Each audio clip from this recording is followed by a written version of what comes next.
Ganito lang, makinig kayo mabuti mga players ha. Sa round 1, lahat kayo maglalaro. Ngayon, may nakapatong dyan sa harap ninyo ng mga mystery words. Out of those mystery words, kailangan makagawa kayo ng kwento. Magsisimula kay Joyce, tapos matatapos kay Heidelin, kay Maria.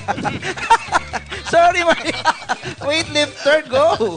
Yun. So, malinaw ba? Malinaw mga players? Yeah. Yes. At syempre, kikilatisin ng ating mapanghusgang ang performance ng ating guest. After ng round 1, dalawa sa kanila ang ma-eliminate at 4 naman sa inyo ang pwedeng mag-advance sa ating round 2. For your information lang po, ngayon lang po makikita ng ating guest ang mystery words. Grabe. Sheena, ang dami mong hanas. Simulan na natin to. Game. Okay guys, kapag narinig nyo na ang bell ni Vince, doon lang matatapos ang inyong turn. Okay? O ano bang hinihintay natin? Are you ready? Yeah. Dahil ready na daw sila. Laugh! Camera! Action! Bulaklak. Nagpunta ako sa palengke para bumili ng chicharong bulaklak para hindi ma-high blood ang aking Pa. At dahil doon, naglaro ako ng Pokemon at ako'y nawala. At dahil nasunog at habang naglalakad ako nasunog at nalitsyon ang aking mga...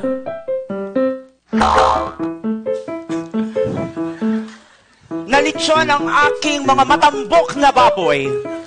Ang tagal ko silang inalagaan at sa sobrang tagal ng aking pag-aalaga sa kanila, ako'y hinayang na hinayang dahil minsan lang ito maging chicharon na bulaklak. Kaya naman, masarap ng pagkain ko ng chicharong bulaklak, bigla na lang sumakit ang aking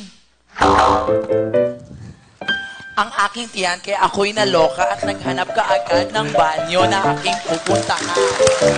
Pero, hindi sa loob ng banyo nakita ko ng inspirasyon. Para ito ay maramdaman ko kung ano ang pakiramdam ng isang kalapating lumilipad ng walang katapusan dahil mataas ang kanyang lipad at mababaw naman ang sakin. At ako'y naglalawa habang naglalaro nga ng Pokemon Go at ako'y nawala sa kalakihan ng mga... Sa kalakihan ng mga batuta ng mga pulis na aking nakasama habang naghahanap ng mga Pokemon. Isinama ko sa aking silid kung saan andon ang mga kama. Talaga namang naglawa sa sobrang tigas ng batuta ng mga pulis. At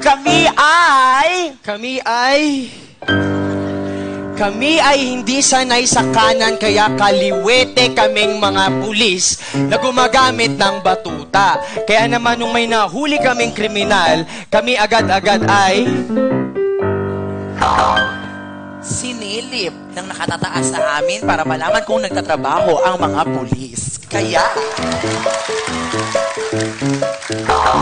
para mahuli ako ng pulis, ako ay nag-ingay para maguluhan ang aking mga kapitbahay na kumakanta rin, nagkakaraoke din, naggabi-gabi na sila ay maingay na nag-iingay na nakakasakit sa tenga kong napakadaming luga na siyang minahal ng aking kabet.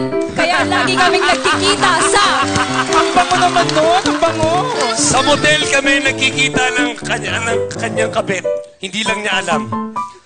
Dahil malaki ang kanyang ulo na pinukpok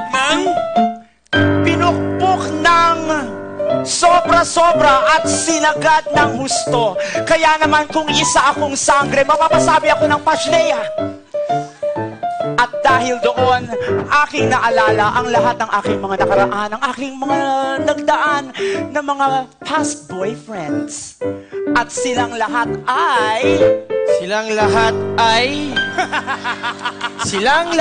ay magnanakaw ng aking pera dahil kilala nila akong magaling magpatawa sa comedy bar.